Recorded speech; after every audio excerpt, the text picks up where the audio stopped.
Hi friends, स्वाद recipes में आपका बहुत बहुत दिल से स्वागत है। तो आज हम बनाएंगे मेथी के पराठे की रेसिपी। तो ये मेथी के पराठे बनाने के लिए हमें सबसे पहले ग्राइंडर लेना है और ग्राइंडर में डाल देना है 6 से 7 कटी हुई हरी मिर्च, थोड़ा सा हरा धनिया, 1 चम्मच जीरा, 2 चम्मच साबुत धनिया। उसके बाद 4 से 5 पीसेस इसमें हम अदरक के डालेंगे और 10 से 12 इसमें हमें लहसुन की कलियाँ डाल देनी है। अब इन सारे मसालों को हमें दरदरा ग्राइंड कर लेना है। तो यहाँ पर मैंने मसालों को ग्राइंड कर लिया है और यहाँ पर आप देख सकते हो मैंने मसालों को दरदरा ग्राइंड कर लिया है। हमें ऐसा ही मसाले को ग्राइंड कर लेना है। अब इस मसाले को हम थोड़ी देर के लिए साइड में रख देंगे। उसके बाद यहाँ पर मैंने 4 कटोरी गेहूँ का आटा लिया है।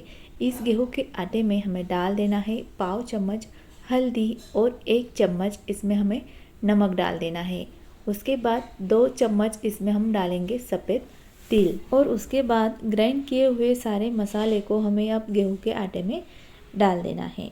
और बाद में इसमें डालने के लिए यहाँ पर मैंने एक गट्टी मेथी की सब्ज़ी को अच्छे से 2 से 3 बार धो लिया। धोने के बाद मेथी की सब्ज़ी को एकदम बारीक कट कर लिया है। अब कटी हुई मेथी की सब्ज़ी को हम गेहूं के आटे में डाल देंगे और उसके बाद इन सारी चीज़ों को अब हमें हाथों से अच्छे से मिक्स कर लेना है।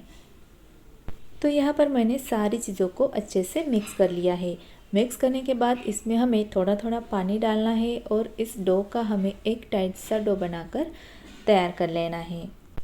तो यहाँ पर मैंने डो को बना लिया है और यहाँ पर आप देख सकते हो मैंने टाइट सा डो बनाकर तैयार कर लिया है। हमें इसी तरीके का पराठे का डो बनाकर तैयार कर लेना है। अब इस डो के हम बनाएंगे पराठे। पराठे बनाने के लिए हमें डो में से थोड़ा सा डो लेना है और इस डो को हमें हाथों से इस तरीके से चपटा बनाना है और उसके बाद डो को दोनों हाथों के बीच में हमें इस तरीके से दबा लेना है। बाद में इस डो के ऊपर हमें थोड़ा सा गेहूं का सूखा आटा डाल देना है और अब हमें इस डो का पराठा बेल लेना है। तो ये पराठा हमें बहुत ही ज़्यादा मोटा नहीं रखना और बहुत ही ज़्यादा पतला नहीं बेलना है। मीडियम साइज़ में ये पराठा हमें बेल लेना है। तो यहाँ पर मैंने पूरा पराठा बेलकर तैयार कर लिया है।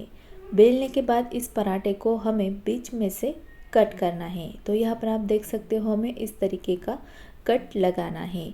कट लगाने के बाद इस पराठे के ऊपर हमें इस तरीके से ऑयल लगाना है और ऑयल लगाने के बाद इस पराठे के ऊपर आप थोड़ा सा सूखा गेहूं का आटा भी डाल सकते हो, पर यहाँ पर मैं नहीं डाल रही हूँ। अब हमें इस पराठे को ट्रायंगल शेप में इस तरीके से फोल्ड करते जाना है। ऐसा पराठा फोल्ड करने से हमारा पराठा है वो अंदर से खस्ता बन जाता है और अच्छे से फूल भी जाता है। फोल्ड करने के बाद इस पराठे को हमें साइड से हाथों से इस तरीके से दबाना है। अब हमें पराठा बेलने के लिए चकले के ऊपर थोड़ा सा आटा डालना है और इस डो के ऊपर भी हम थोड़ा सा सूखा आटा डालेंगे। अब हमारा ट्रायंगल शेप में हमें हमारा मेथी का पराठा है वो बेलना है। तो यहाँ पर आप देख ही सकते हो बहुत ही आसानी से हमारा ये ट्रायंगल शेप में पराठा बेल जाता है। यहाँ पर मैंने आपको ट्रायंगल शेप में पराठा बनाने का बहुत ही आसान तरीका बताया है। तो ये तरीका आप एक बार ज़रूर ट्राई कीजिएगा। तो यहाँ पर मैंने हमारा ये मेथी का पराठा बेलकर तैयार किया है। अब इस पराठे को हम तवे के ऊपर सेकते हैं। पराठा सेकने के लिए मैंने तवे को गरम कर लिया है और गरम होने के बाद हमें तवे को इस तरीके से ऑयल लगाना है और उसके बाद ही हमें तवे के ऊपर हमारा पराठा डाल देना है। आधे मिनट के बाद पराठे की साइड चेंज करनी है और फिर से हमें आधे से 1 मिनट के बाद पराठे की साइड चेंज करनी है और चेंज करने के बाद इस पराठे के ऊपर ऑयल लगाना है। ऑयल के जगह पर आप यहाँ पर बटर या घी का भी इस्तेमाल कर सकते हो। और यहाँ पर आप देख सकते हो हमारा पराठा है वो अच्छे से फूल गया है। अब इस पराठे की साइड हम चेंज करेंगे और दूसरे साइड से भी हम इस पराठे के ऊपर अच्छे से ऑयल लगाएंगे और इस पराठे को अब हम दोनों साइड से अच्छे से दबाते हुए सेक लेंगे।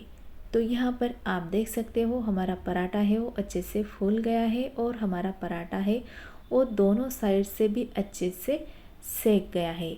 अब इस पराठे को हम सर्विंग प्लेट में निकालेंगे। तो यहाँ पर मैंने सेम प्रोसीजर से 3 से 4 मेथी के पराठे बनाकर तैयार कर ली है। और ये गर्मा गर्म मेथी के पराठे आप दही के साथ या नींबू के खट्टे मीठे अचार के साथ सर्व कर सकते हैं, बहुत ही अच्छे लगते हैं। तो यहाँ पर हमारे ये बहुत ही बढ़िया मेथी के पराठे बनकर तैयार हो गए हैं। और यहाँ पर मैं आपको ये मेथी का पराठा तोड़कर भी दिखाती हूँ। तो यहाँ पर आप देख सकते हो अंदर से इन पराठे को अच्छे से लेयर आ चुकी है और पराठा हमारा बहुत ही खस्ता और सॉफ्ट बनकर तैयार हो गया है। तो ये पराठा आप अंदर से भी देख सकते हो बहुत ही अच्छे से फूल गए हैं। तो ये मेथी के गर्मा गर्म पराठे दही के साथ और खट्टे मीठे नींबू के अचार के साथ बहुत ही अच्छे लगते हैं। तो इस रेसिपी को आप एक बार ज़रूर ट्राई कीजिए। अगर आपको ये मेथी के पराठे पसंद आए हो तो इस रेसिपी को लाइक कीजिए। और अभी तक आपने मेरे चैनल को सब्सक्राइब नहीं किया है तो जल्दी से सब्सक्राइब कर दीजिए। मिलेंगे अगले वीडियो में, तब तक के लिए बाय बाय, टेक केयर।